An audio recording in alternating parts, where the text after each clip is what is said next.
ఏమైందంటే అంటే చాలా పీక్స్‌కి వెళ్ళిపోయిందనమాట. డెఫినిట్‌గా మీతో అర్జెంట్‌గా మాట్లాడాలని అనిపించింది. చిన్న చిన్న మనస్పర్ధలండి. బహుశా ఓపెన్‌గా మాట్లాడకపోవటం. ఎవరైనా ఏ రిలేషన్ అయినా అలాంటివే రీజన్స్ ఉంటాయా అనిపిస్తా ఉంటది నాకు. అన్ని రిలేషన్‌షిప్స్ లో సానుకూలంగా స్మూత్‌గా వెళ్ళే రిలేషన్‌షిప్ అక్క చెల్లెలదమ్మా. చాలా వరకు అవును. అండర్‌స్టాండింగ్ ఉంటుంది. ఆ! కానీ వాళ్ళదే మన వరకు వచ్చిందంటే కనుక ఖచ్చితంగా ఇక్కడ ఏదో క్లిష్టమైన సమస్య అయి ఉండాలి. అవును. ఒకసారి కాంటాక్ట్ చేయండి. డెఫినిట్‌గా. అమ్మాయి పేరు ఏంటండి? రేవతి అండి. రేవతి. హలో! హలో ఎవరండి? నమస్తే అమ్మా. నేను జయాని అందమైన జీవితం ప్రోగ్రామ్ నుంచి కాల్ చేస్తున్నాను. నమస్కారం మేడం. ఓ మీరా మేడం? రేవతి మీరు బాగున్నారా? బాగున్నాను మేడం. నేను అసలు ఎక్స్పెక్ట్ చేయలేదు మేడం మీరు నాకు కాల్ చేస్తారని. Thank you madam. Thank you so much అండి. ఇప్పుడు నాతో పాటు మరి డాక్టర్ కళ్యాణ్ గారు ఉన్నారమ్మా. నువ్వు నాకు మెయిల్‌లో పెట్టిన విషయాన్ని ఒక్కసారి క్లియర్‌గా డాక్టర్ గారితో చెప్తావా? ఓకే మేడం, చెప్తాను మేడం. హలో రేవతి. నమస్కారం సార్. నమస్తే అమ్మా. నమస్తే. చెప్పమ్మా. మేము ముగ్గురం సార్. నాకు మా అక్క పేరు పద్మావతి, తమ్ముడు పేరు శ్రీను సార్. మాది చాలా మిడిల్ క్లాస్ ఫ్యామిలీ సార్. అక్కకు నాకు 8 ఇయర్స్ గ్యాప్ ఉంటుంది సార్. ఓకే. తమ్ముడికి నాకు 2 ఇయర్స్ గ్యాప్ సార్. ఏం చేస్తున్నావమ్మా? నేను డిగ్రీ ఫైనల్ ఇయర్ చదువుతున్నాను మేడం. సార్ మా అక్కకి పెళ్లి అయిపోయింది సార్. మా బావగారు చాలా మంచోరు మేడం. ఓకే. పిల్లలు ఉన్నారమ్మా? ఒక బాబు ఉన్నాడండి, తన పేరు చింటూ. ఓహ్! ఓకే. మేము చిన్నతనంలోనే మా తల్లిదండ్రులు మేము కోల్పోయామండి. అప్పటి నుండి మా అక్క, మా బావ, మా అమ్మ నాన్న ప్లేస్ లో మమ్మల్ని చాలా బాగా చూసుకున్నారు మేడం. నీకు ఏ వయసు అప్పుడు అమ్మా నాన్నని కోల్పోయావు? నాకు 13 సంవత్సరాలు ఉన్నప్పుడు మా అమ్మ నాన్న చనిపోయారు సార్. ఎలా చనిపోయారమ్మా? యాక్సిడెంట్ లో చనిపోయారు సార్. మరి ఎలా అమ్మా? ఎవరు చూసుకున్నారు అప్పటి నుంచి? అప్పటి నుంచి మా అక్క బావే చూసుకున్నారు సార్. మా బావగారు చాలా మంచోరు సార్. ఇంకా వాళ్ళే అమ్మా నాన్న. మమ్మల్ని చదివిచ్చారు సార్. మాకు డ్రెస్సులు కానీ ఎవ్రీథింగ్ మా బావ ఇంకా మొత్తం చూసుకున్నారు. వాళ్ళిద్దరే. తమ్ముడు డిగ్రీకి వచ్చిన తర్వాతకి ఒక అమ్మాయిని మా ఇంటికి తరచుగా తీసుకొస్తుండేవాడు సార్. ఫ్రెండ్ అని చెప్పి పరిచయం చేపించాడు అన్నమాట మా అందరికి. ఓకే. కూడా ఓకే సరే ఫ్రెండ్ కదా, అందరు బాగానే ఉంటారు కదా అని చెప్పి వదిలేసాం సార్. ఒక రోజు తీసుకొచ్చి నేను ఈ అమ్మాయిని పెళ్లి చేసుకుంటాను అని చెప్పాడు సార్ సడన్ గా. ఏది 20 ఇయర్స్ కే? 20 ఇయర్స్ కదా సార్. మా అక్క చాలా చెప్పి చూసింది సార్, వద్దు నాన్న, నీకు మనకు అమ్మ నాన్న లేరు కదా, మన బావగారు మనని చాలా బాగా చూసుకున్నారు కదా, ఇలా తప్పు చెయ్యకు, నువ్వు జాబ్ చేసుకొని మంచిగా చదువుకుంటాయి కదా, మన ఫ్యామిలీ బాగుంటుందని చాలా చెప్పి చూసాం సార్. ఆ పిల్ల ఎవరు? తమ్ముడు వాళ్ళ క్లాస్మేట్ అమ్మా? అవును మేడం. ఎంతవరకు వచ్చిందమ్మా ప్రయాణం? మేము ఎంత చెప్పినా గానీ మా తమ్ముడు వినలేదు సార్. చెప్పకుండా ఇంట్లో నుంచి వెళ్ళిపోయాడు సార్ మా తమ్ముడు. ఎంతకాలం అయిందమ్మా ఇది జరిగి? 10 నెలలు అవుతుంది సార్ అంతే. తమ్ముడు ఇలా వెళ్ళిపోవటంతో అక్క ఎంత మనస్తాపం చెందిందమ్మా? అక్క ఏమైనా డిప్రెషన్ లోకి వెళ్ళిందా? తనలో తాను ఉందా లేదా? తన ప్రస్తుతం ఆ అంశం బట్టి తన పరిస్థితి ఏంటి? తమ్ముడు వెళ్ళిపోయినప్పటి నుంచి అక్క చాలా ఏడ్చింది సార్. మేము కూడా చాలా ఏడ్చాము. వాడి కోసం వెతికాం సార్. వాడి నుంచి మాకు ఎటువంటి ఆచుకోలేదు సార్. మా తమ్ముడు ఎప్పుడైతే ఇంట్లో నుంచి బయటకు వెళ్ళాడో అప్పటి నుంచి మా అక్క నన్ను టార్చర్ చేస్తుంది సార్. చాలా అనుమానిస్తుంది సార్. నా వల్ల అవ్వట్లేదు సార్. అతను వెళ్ళటం నిన్ను టార్చర్ పెట్టడం ఏంటమ్మా? నువ్వు వాళ్ళ ప్రేమకి ఏమైనా కారణమా? కాదు సార్, తమ్ముడు లేచిపోయాడు కదా ప్రేమించి, నువ్వు కూడా అలానే వెళ్తావు భయం. అని సార్. ఓహోహో, భయం. భయమా? మరి దారుణం తెలుసా సార్, నేను కాలేజ్కి వెళ్ళొస్తే కూడా నా బ్యాగ్ చూస్తుంది సార్, బుక్స్ అన్ని దులుపుతుంది సార్. మా ఫ్రెండ్స్ ఎవరైనా కాల్ చేసి స్పీకర్ లో పెట్టి మాట్లాడు, నేను కాలేజ్కి వెళ్ళకపోయినా ఎవరైనా అబ్బాయిలు ఫోన్ చేస్తాను, అబ్బాయి నీకెందుకు కాల్ చేస్తున్నాను, ఒక్కదానే ఉన్నావా క్లాస్ రూమ్ లో, ఇంకెవరు లేరా అని చెప్పి అడుగుతుంది సార్. మా ఫ్రెండ్స్ కు నాతో ఎవ్వరు మాట్లాడట్లేదు సార్. అందరు నన్ను దూరం పెడుతున్నారు అందరూ సార్. భయపడతారు. ఈ అమ్మాయిని ముట్టుకుంటే వాళ్ళకి కరెంట్ షాక్ కొడుతుంది. అంతేగా. నా ఫ్రెండ్స్ అందరూ బయటికి వెళ్ళినాక నేను నన్ను తీసుకెళ్ళట్లేదు సార్. నేను అడిగితే అమ్మ వద్దమ్మా, మీ అక్కకు నీకో దండమమ్మ అని చెప్పి అంటున్నారు మేడం. నేను ఇంకేం చెప్పాలి? అడుగడుగునా అనిపోయాను మేడం. అదేనమ్మా, అడుగడుగునా ఈ అవమానంతో నువ్వు చాలా ఇబ్బంది పడుతున్నావు, అంతేనా తల్లి? అవును మేడం. మరి నీకు పెళ్లి చేస్తానని గానీ సంబంధాలు చూద్దామని గానీ అట్లా ఏమన్నా చెప్తున్నారా అక్క? అలా ఏమి లేదు మేడం. నేను ఫోన్ పట్టుకుని జోక్స్ చూసినా కానీ ఎందుకు అంతగా నవ్వుతున్నావు అని అడుగుతుంది మేడం. టీవీలో ఉన్న సాంగ్స్ వస్తే ఎందుకు చూస్తున్నావు, లవ్ చేస్తున్నావు అని చెప్పి అనుమానిస్తుంది మేడం. ఇక ప్రతిదీ ఆవిడ కనెక్ట్ చేసేసుకుంటున్నారు. నేను నైట్ టైం లో ఏమైనా వర్క్ ఉంటే చేసుకుంటే ఈ టైం దాకా ఎందుకు మిల్క్ తోటున్నావు, ఏం చేస్తున్నావు బుక్ లో అని చెప్పి అనుమానిస్తుంది మేడం. అంతకు ముందు లేదమ్మా ఇవన్నీ కూడా? ఇవన్నీ ఎప్పుడు లేదు సార్. నేను చాలా బాగా చూసుకునేది. తమ్ముడైతే ఎప్పుడైతే చెప్పకుండా బయటికి వెళ్ళిపోయాడో అప్పటి నుంచి అనుమానించడం సార్. తమ్ముడు ఇప్పుడు కాంటాక్ట్ లో ఉన్నాడమ్మా? మనకి కాంటాక్ట్ లో లేడా శ్రీను? లేడు సార్. తను ఎక్కడున్నాడో మాకు కాంటాక్ట్ మేము చాలా సార్లు వెతికి చూసాం సార్. మాకు అందుబాటులో ఆచూకీ ఏం తెలియదు సార్ వాడి గురించి ఇప్పుడు. అమ్మాయి తరపున ఎవరన్నా ట్రై చేయటం కానీ అట్లా ఏమన్నా చూసారమ్మా?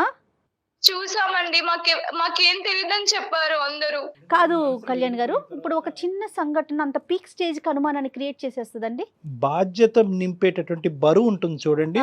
ఎంత పిన్న వయసులో ఒక వ్యక్తి బరువు తీసుకున్న తర్వాత ఆ బరువుని పక్కనుండేటటువంటి భర్త స్వీకరించి చెరి సమానంగా పంచుకున్న తర్వాత ఈరోజు ఆ అమ్మాయి జీవితంలో భరించలేనటువంటి ఒక అంశం ఏదన్నా ఉంది అంటే ఎవరు వీళ్ళ అక్క గురించి చెప్తున్నాను, అవమానం.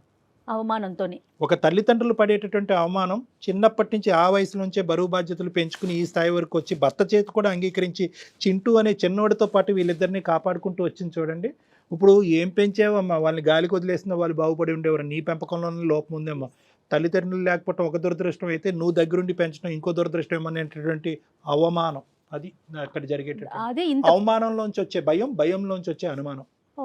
సరే మనం ఇంకా ఏం ఇంకా అంతేనమ్మా. అంటే ఈ అనుమానం అనేటటువంటిది నాకు నచ్చట్లేదు అక్క, దయచేసి నన్ను నమ్ము అని చెప్పి నీ మనసులో ఉన్న బాధను ఎప్పుడైనా అక్కకి ప్రేమగా చెప్పావా? చెప్పడానికి చాలా ప్రయత్నించాను సార్. నువ్వు చేసిన తప్పుకి కప్పు పుచ్చుకుంటున్నావు అంటుంది సార్. ఇంకా చెప్పడం కూడా మానేశాను సార్. కానీ ఒక పాయింట్ టు బి నోటెడ్ కదమ్మా రేవతి, తమ్ముడు ఇలా చేస్తాడని చెప్పి నువ్వు కానీ అక్క కానీ ఎక్కడా కూడా కల్లో కూడా అనుకోలే కదా? అనుకోలేదు సార్. ఓకే, సో అది అందరికి ఒక పెద్ద షాక్ అయిపోయింది, నీకు కూడా కదా? అవును సార్. నేను ఎందుకనంటే సార్ మా అక్క నన్ను చాలా బాగా చూసుకుంటుంది సార్. ఇప్పుడు అలా ఎవరు సార్ ఇప్పుడు చూసేది? బావ కూడా చాలా మంచోరు సార్. మా తండ్రి స్థానం తీసుకుని చూసుకున్నాను. తమ్ముడు చేసిన పాపం నీకు శాపం అయింది అంతే. మరి ఇప్పుడు బావ పాత్ర ఏంటి నాన్న? అప్పుడు తమ్ముడు ఇట్లా చేయటం వల్ల ఆయన ఎలా ఉంటున్నారు? నీతో అక్కలాగానే బిహేవ్ చేస్తున్నారా, ఆయన నార్మల్ గానే ఉంటున్నారా? బావగారు కూడా అలానే అన్నారంటే సార్ మా అక్కతో. మా అక్క వచ్చి మాకు చెప్పేది, మీ తమ్ముడికి తమ్ముడు వెళ్ళిపోయాడు కదా. తమ్ముడు అంటే కనుక మీ ఇద్దరికి ప్రత్యేకంగా అక్కకి చాలా అటాచ్మెంట్. ఎందుకంటే దగ్గర వాళ్ళిద్దరి మధ్యన 10-12 సంవత్సరాలు తేడా ఉంది కదా. సో ఆటోమేటిక్గా ఏంటంటే వాళ్ళ అక్క తమ్ముడు అనే దానికంటే తల్లి కొడుకుల్లాగా ప్రయాణము. చింటూ ఎంతో తమ్ముడిని కూడా అలాగే చూస్తుంటది. సరేనమ్మా, ఇవన్నీ నడుస్తున్నాయి. ఇప్పుడు మాకు ఫోన్ చేయడానికి కారణం ఏంటమ్మా? సార్ ఇవన్నీ నేను తట్టుకోలేకపోతున్నాను సార్. మరి లంచ్ బాక్స్ తినకుంటే కూడా ఎవరితో బయటకు వెళ్ళావు అని చెప్పి అనుమానిస్తుంది సార్. ఇక ప్రతి అడుగుని ఆవిడ అనుమానంగానే చూస్తున్నారు, అంతేనమ్మా? అవును మేడం. నేను మా అక్క వాళ్ళ బాబు కోసం చాక్లెట్స్ తీసుకొచ్చిన కానీ నీకు ఎవరిచ్చారు చాక్లెట్స్, ఇప్పుడు వీడి పైన చెప్తున్నావు అని కూడా అంటుంది మేడం. అది అసలు చాలా కష్టం కదా కళ్యాణ్ గారు. అంటే యూజువల్గా ఏంటంటే, అంటే నేను correct me if I'm wrong Revathi, నేను యూజువల్గా ఏంటంటే ఇలాంటి సంఘటన జరిగిన తర్వాత 1-2-3 నెలలు 4 నెలల పాటు అదే ఆలోచనలో ఉండటం వల్ల తీసుకోవాల్సిన జాగ్రత్తలు అన్నీ తీసుకున్న తర్వాత అనుమానాస్పదంగా ప్రవర్తించడం, ఇదేంటంటే అమ్మా నాన్నలు పిల్లల మీద చూపెట్టేటటువంటిది అయ్యి ఉండొచ్చు, అక్క అన్నయ్యలు తమ్ముడు చెల్లెల మీద చూసేటటువంటి. అంటే అరే ఇది ఒక సంఘటన జరిగింది కదా, మళ్ళీ ఇటువంటి సంఘటన ఇంట్లో పునరావృతం కాకూడదని చెప్పి. కానీ ఎక్కడో చోట కొంత ప్రయాణం చేసిన తర్వాత, ఒక 3-4 నెలలు ప్రయాణం చేసిన తర్వాత అడగవలసిన ప్రశ్నలన్నీ అడిగి చెకింగ్లన్నీ చేసిన తర్వాత వాళ్ళకి ఒక నమ్మకం వచ్చి ఇటువంటి అనుమానం అనేది చల్లబడుతుంది.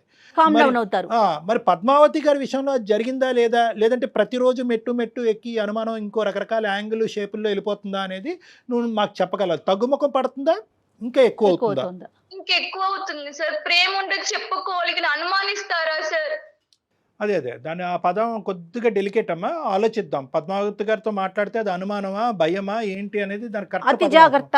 ఎందుకంటే నువ్వు ప్రేమ అనే చోట అనుమానం అనేది రెండు మ్యాచ్ అవ్వట్లేదు. విపరీతంగా ప్రేమించేటటువంటి అక్క చెల్లెల మీద అనుమానం ఏంటి? అమ్మ నిన్ను అనుమానించటువంటి ఇంకా ఏ స్టేజ్ లోకి వెళ్ళారు చెప్తే నువ్వు డాక్టర్ గారు అప్పుడు దాన్ని బట్టి ఏం చేయాలనేది ఆలోచిద్దాం. రేవతి, బహుశా అనుమానం అనేటటువంటి పదం కరెక్ట్ కాదేమో, ఇక్కడ అతి జాగ్రత్త అనేటటువంటి పదం వాడాలేమో, లేదంటే అతి భయము, దాంట్లోంచి వచ్చే అతి జాగ్రత్త అనేటటువంటి భయం. నీకు అది కాస్త ఏంటంటే ఆవిడ అతి జాగ్రత్త కాస్త నీకు ఉక్కిరి బిక్కిరి చేస్తుంది కాబట్టి నువ్వు దానికి అనుమానం అనే పదాన్ని వాడుతున్నావేమో.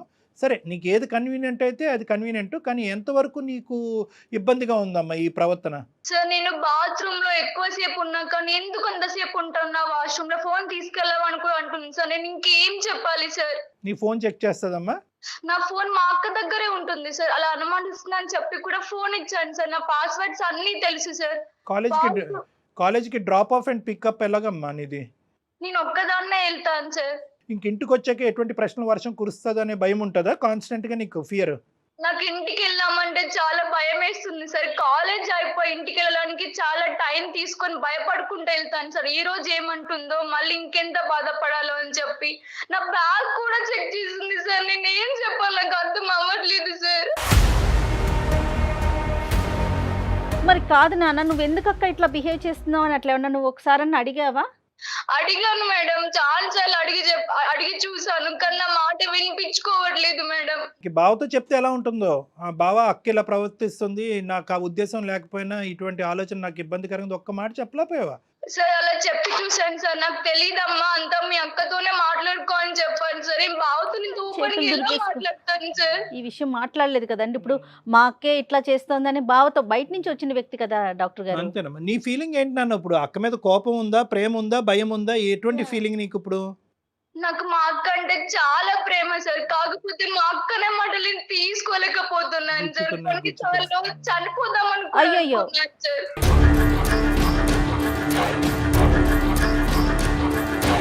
అవును, అదేం కాదులే అమ్మ రేవతి, ఇది బేసిక్ మిస్అండర్స్టాండింగ్. బహుశా అక్క పాయింట్ ఆఫ్ వ్యూలోంచి ఏంటి అనేది మనం ఒకసారి ఆలోచించగలిగితే కనుక ఇష్యూని రిజాల్వ్ చేయొచ్చు. నీ పాయింట్ ఆఫ్ వ్యూలోంచి అనుమానం, కానీ వాస్తవానికి అక్క మనసులో ఏం పరిగెడుతుంది అనేది కూడా మనం కనుక్కోవాలి. ఒకసారి మరి అక్కకి లైన్ కనెక్ట్ చేయమా, చెప్పు ఇట్లా మేము ఉన్నామని చెప్పి, ఓకే మేడం దెన్ చెప్తాను. మాట్లాడదాం.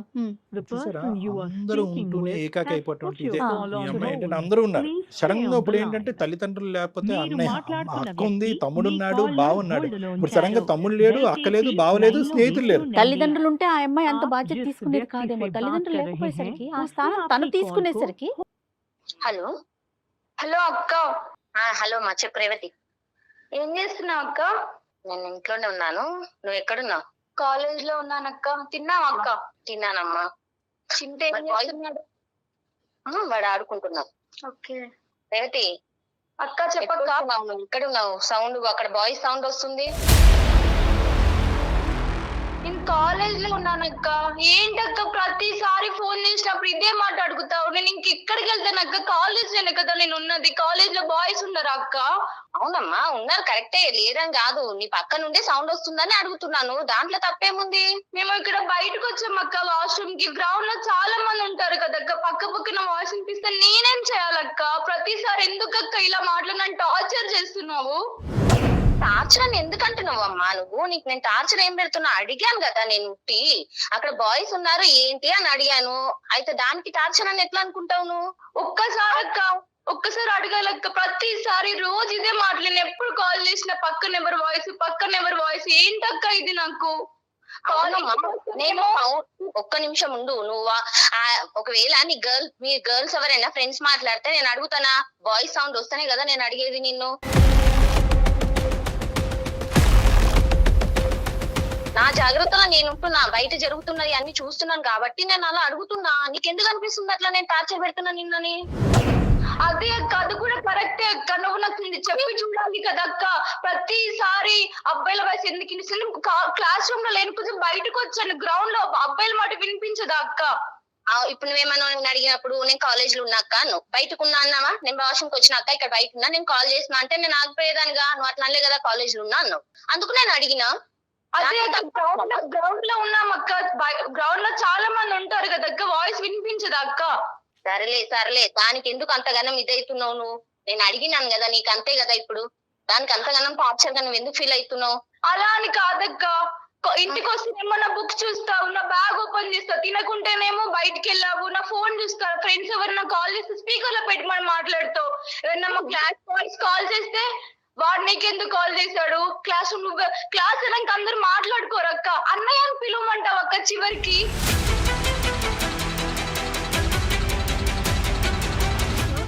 అలా ఎలా పిలుస్తారు అక్క క్లాస్ అబ్బాయిలని? చెప్పు నువ్వే ఒకసారి. ఒకసారి ఆగమ్మా, నువ్వు అన్ని కానీ అసలు ఎందుకు అట్లా మాట్లాడుతున్నావు? నువ్వు ఇంటికి రా, ఇంటికి వచ్చినాక మాట్లాడదాం. ఇవన్నీ ఫోన్లో ఎందుకు మాట్లాడుతున్నావు ఇప్పుడు? నాకు అక్క ఒకటి చెప్తున్నాను విను. నాకు నీ అనుమానం నా వల్ల అవ్వట్లేదు అక్క. నేను అందమైన జీతానికి కాల్ చేశాను అక్క. సార్ తో మాట్లాడండి అక్క. అక్కడికి ఎందుకు వెళ్ళినావమ్మా నువ్వు? ఏం చేయాలక్క? నేను చెప్తే నువ్వు నాకు పట్టించుకోవట్లేదు, అనుమానిస్తున్నావు. నాకు చెప్పుకోవడానికి మనుషులు కరువయ్యారక్క. అందుకే అందుకే సార్ అప్రోచ్ అయ్యాను నేను. అంతగా టార్చర్ ఏం పెట్టినాను రా నిన్ను? అంతగా నువ్వు ఎందుకు బాధపడుతున్నావు? నువ్వు ఎందుకు అట్లా అనుకుంటున్నావు నన్ను? టార్చర్ కాదక్క, నీకు నా పైన ప్రేమ నేను టార్చర్ పెడుతున్నా అంటున్నావు కదా, సరే ఓకే సార్ తో మాట్లాడతాను. సరే నేనే టార్చర్ పద్మ గారు నమస్తే అండి. పద్మావతి గారు నమస్తే అండి. నమస్తే మేడం. నమస్తే అండి. నేను జయానండి, అందమైన జీవితం ప్రోగ్రామ్ లో ఉన్నాము. నాతో పాటు డాక్టర్ ఓకే కళ్యాణ్ మేడం. చక్రవర్తి గారు కూడా ఉన్నారు. రేవతితో ఇంతకు ముందే మేము మాట్లాడామండి. సరే ఒకసారి ఓకే మీతో మేడం. కూడా, అంటే మీ పర్మిషన్ లేకుండా మిమ్మల్ని మేము కాల్లోకి తీసుకున్నాము. తను ఫోన్ మాట్లాడిన మొదటి నుంచి ఇప్పటి వరకు కూడా మా అక్క అంటే నాకు ప్రాణం, నేనంటే మా అక్కకి ప్రాణం, ఇదే చెప్తా ఉందండి. కానీ ఈ అనుమానం అనే ఈ పదాన్ని ఎంత ప్రాణము ప్రేమ వింటున్నామో, అనుమానం అనే పదాన్ని కూడా తను మొదలు పెట్టిన దగ్గర నుంచి అదే చెప్తా ఉంది. పద్మావతి గారు నమస్తే అమ్మా. నమస్కారం సార్. నమస్తే అమ్మా. ఫస్ట్ ఆఫ్ ఆల్ ఏంటంటే మీలాంటి మంచి వ్యక్తుల్ని అభినందించాలి, ఆశీర్వదించాలి. మీలాంటి వాళ్ళు ఈ భూప్రపంచం మీద మళ్ళీ మళ్ళీ పుట్టాలి అని కోరుకోవాలి. ఎందుకంటేనమ్మా చిన్న విషయం కాదు. ఎందుకు అంటే సుమారుగా మీకు ఎంత ఉంటాయి అప్పుడు 21-22 సంవత్సరాల వయసులో తల్లిదండ్రులు ఇద్దరు పోగొట్టుకున్నటువంటి ఇద్దరు పిన్న వయసులో ఉండేటటువంటి ఇద్దరు పిల్లల్ని మీరు కాపాడుకుంటూ ఈ మంచి విషయాలన్నీ మీ రేవతే చెప్పిందమ్మో, మాకు ఇంకో విధంగా మాకేం తెలిసేది తెలీదు. కాదు. అంటే ఆ పిన్న వయసులో ఉండేటటువంటి అప్పుడప్పుడే పెళ్ళైనటువంటి ఆడపిల్ల వాళ్ళిద్దరిని పెంచి పెద్ద చేసి చదివించుకుని ఆలనా పాలనా చూసుకుంటూ దాంతోపాటు భర్తను కూడా కాపాడుకుంటూ తన కుటుంబాన్ని నడిపించుకుంటూ భర్తకి ఇబ్బంది లేకుండా ఈ భర్త యొక్క ఆశీర్వాదం కూడా తీసుకుంటూ వీళ్ళని కాపాడుకుంటూ ఇంత ముందుకు తీసుకురావటం అనేటటువంటిది మానవ మాత్రుడికి చాలా కష్టమైనటువంటిది. అది మీరు సక్సెస్ఫుల్గా చేశారు అనేటటువంటిది నా అభిప్రాయం కదమ్మా. సో ఫస్ట్ ఆఫ్ ఆల్ నేను ఏంటంటే అందు గురించి ఫస్ట్ మీరు కొద్దిగా చల్లబడతారని చెప్పి మీలో ఉండేటటువంటి 4 గొప్ప గుణాలను, నేను చాలా రేర్గా చూసేటటువంటి గొప్ప అంశాలని మీకు నేను మళ్ళీ విడమర్చి చెప్పడం అనేది జరుగుతుంది. దానికి మీకు అభినందనలు. చాలా సంతోషం అమ్మా మీలాంటి వ్యక్తులతో మాట్లాడటం అనేటువంటిది. రేవతి గారు ఈరోజు మాకు ప్రధానంగా కాల్ చేయడానికి ప్రధానమైనటువంటి అంశం ఏంటంటే అక్క ప్రేమ కరువయ్యిందో, లేదంటే అక్క అంటే నాకు ఇష్టం లేదనో, అక్క అంటే కోపంగా ఉందనో, మా ఇద్దరి మధ్య ప్రేమ ఇదివరకు ఉండేది ఇప్పుడు తెగిపోయిందనో ఉద్దేశం అన్నది కాదు.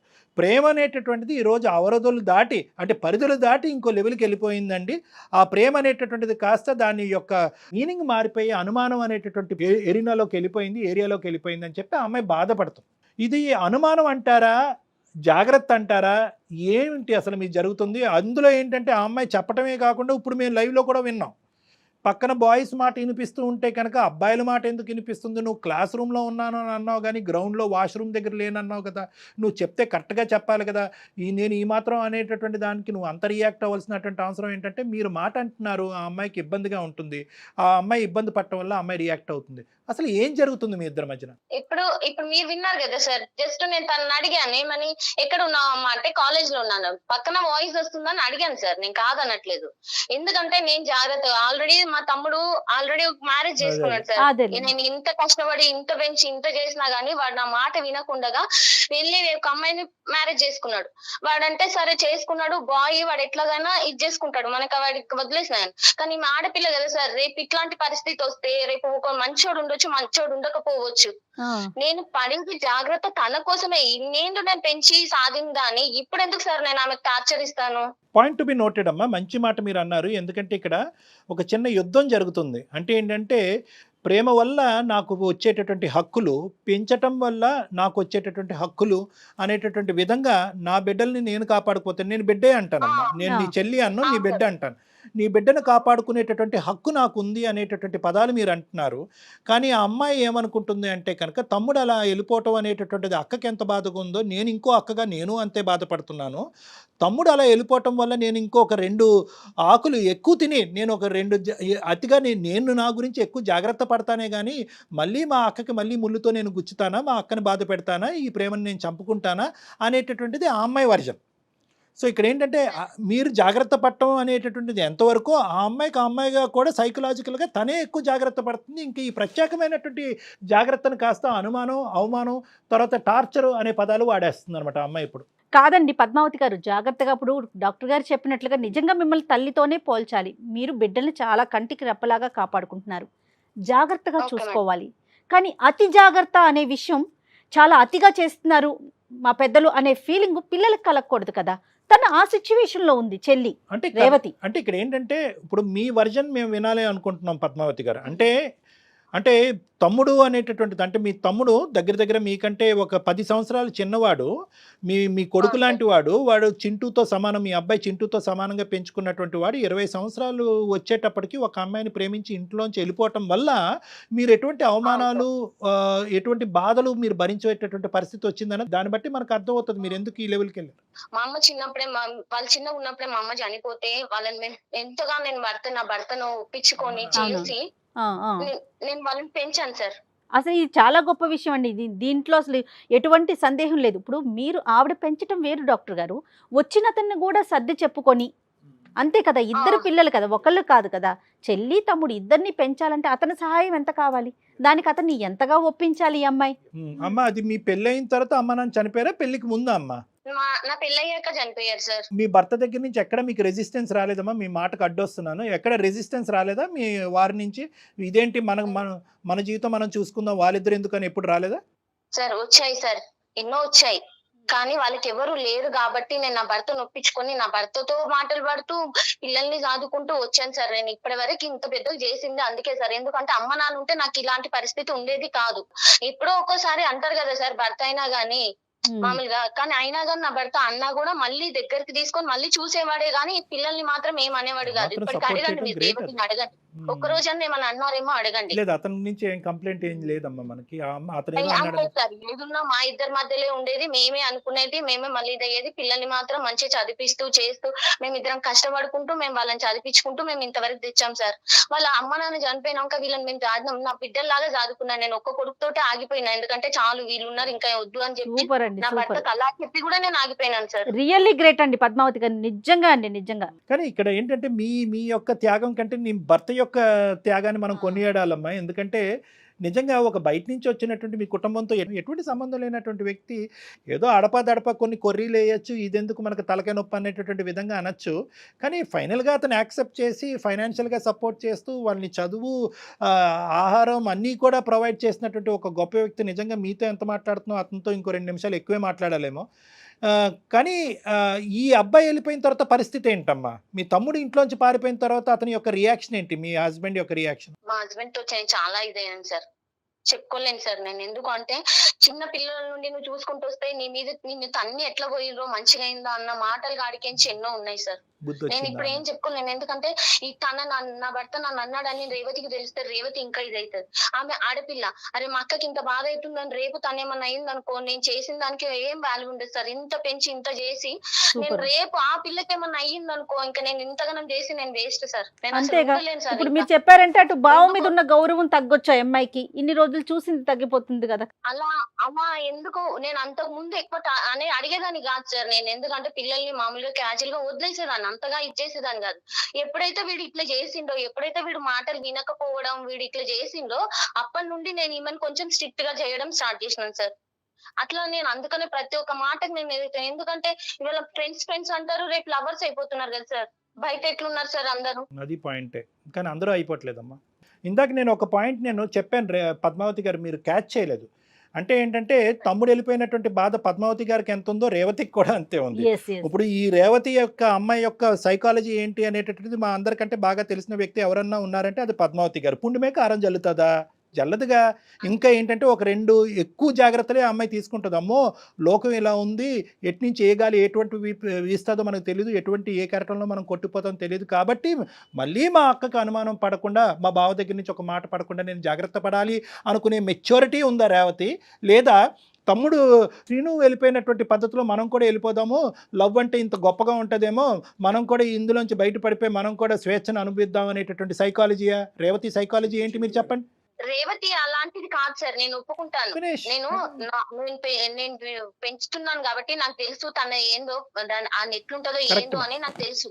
ఎందుకు అనంటే బయట ప్రపంచాన్ని చూసి ఫ్రెండ్స్ తో తిరగడం వలన చేయడం వలన తమ్ముడు ఇట్లా చేసిండు. ఒకవేళ ఇట్లా కూడా అనుకోవచ్చు కదా సార్, నేనుండి మా అక్కకు బరువు ఎందుకు, నేను కూడా ఎవరైనా చూసుకొని వెళ్ళిపోతాను అనుకోవచ్చు కదా సార్ మనసులో. భయం నుంచి వచ్చేటటువంటి ఊహాజనకమైనటువంటి ఆలోచనలు చాలా ప్రమాదకరం అమ్మా. వాటికే మనం యూజ్ చేసేటటువంటి పదం అనుమానం.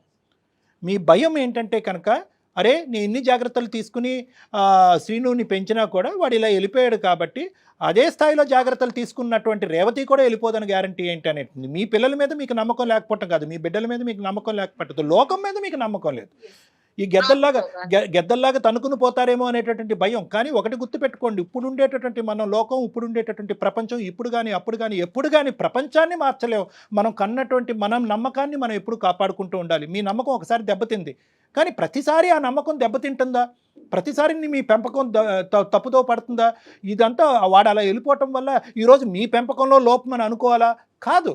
ఇక్కడ మీ పెంపకాన్ని వేలెత్తి చూపెట్టడానికి లేదు, అక్కడ లోకం వైపు వేలెత్తి చూపెట్టడానికి లేదు. ఈ రెండు అంశాలని మనం మార్చలేము, అవి ఎప్పుడు ఫిక్స్డ్ పాయింట్సే. ఎటొచ్చి ఏంటంటే కనుక క్యారెక్టర్స్ని అర్థం చేసుకోవటం అనేది చాలా ఇంపార్టెంట్. మీ అమ్మాయి చుట్టూరు 100 మంది రాక్షసులు ఉండొచ్చు, 100 మంది ఆకతాయిలు ఉండొచ్చు, 100 మంది ప్రేమికులు ఉండొచ్చు, 100 ప్రపోజల్స్ వచ్చి ఉండొచ్చు. రేవతిని ఇందాక మనం ఒక పాయింట్ అడగలేదు, ఎంతమంది అమ్మ వయసున్న ఆడపిల్ల నీ దగ్గర ఎంతమంది అమ్మ చూడటానికి అందంగా ఉంటావో, చదవటానికి బాగా చదువుతావో, లేదంటే మంచితనాన్ని చూసి ఎంతమంది వచ్చి నిన్ను ప్రపోజ్ చేశారమ్మా అని మనం అడగలే. కానీ చాలామంది చేసుంటారు ఆ వయసులో ఉన్న ఆడపిల్లకి. అవన్నీ వచ్చి ధైర్యంగా, అక్క ఇంతమంది నన్ను ప్రపోజ్ చేసినా కూడా నేను అదంతా కూడా అక్కడికక్కడ అడ్డుకట్టేసి నీ మాట మీద, ఈ కుటుంబం మీద ఉండేటటువంటి విలువ నమ్మకంతో నేను నన్ను కాపాడుకుంటూ వచ్చానమ్మా అని చెప్పి ఆ అమ్మాయి చెప్పడానికి చాలా అవకాశాలు ఉన్నాయి. కానీ ఆ అమ్మాయి మనసు విప్పి మాట్లాడటానికి మీరు అవకాశం ఇవ్వట్లేదు. జాగ్రత్త జాగ్రత్త, అతి జాగ్రత్త, విపరీతమైనటువంటి జాగ్రత్త. కాస్త అనుమానం వెళ్ళిపోయి ఆఖరికి సొంత చెల్లె ఇంత అల్లారు ముద్దుగా ప్రేమించి పెద్ద చేసినటువంటి మా అక్కని ఏమంటుందంటే అనుమానాస్పదం అనే పదం వాడేస్తుంది అమ్మాయి. చాలా బాధేస్తుంది మాకు. సార్ ఒక్క నిమిషం సార్.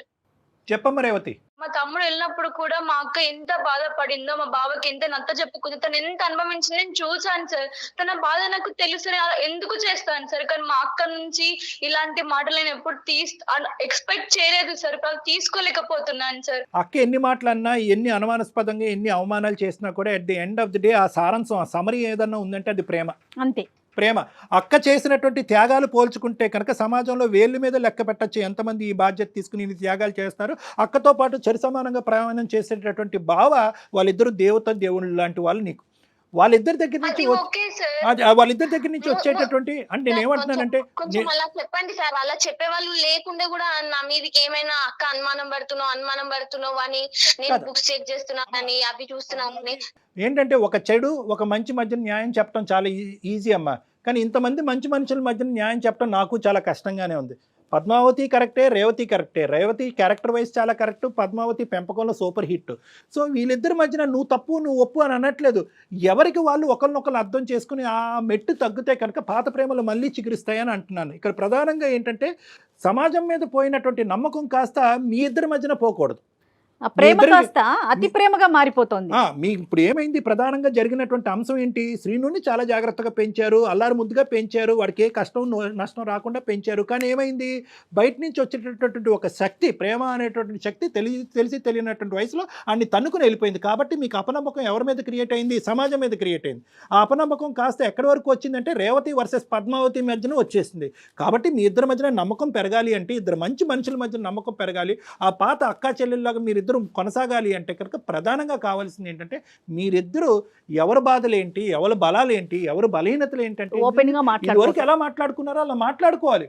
ఆవిడ అనుమానంగా మాట్లాడుతుంది, అదిగో నువ్వు కూర్చుంటేనే అనుమానిస్తున్నావు అని చెప్పి అక్కని తప్పించుకునేటటువంటి పద్ధతిలో మీరు వెళ్ళిపోతున్నారు. మా అక్క పైన ఎటువంటి కోపం లేదు సార్. అతి ప్రేమ వల్ల చెప్పే విధానం నాకు నచ్చట్లేదు సార్. రైట్ అదేనా రేవతి అక్క చెప్పక్క. ఏం లేదు తల్లి, ఎందుకంటే నీకు ఇంత బాధ అవుతుందని నేను అనుకోలేదు.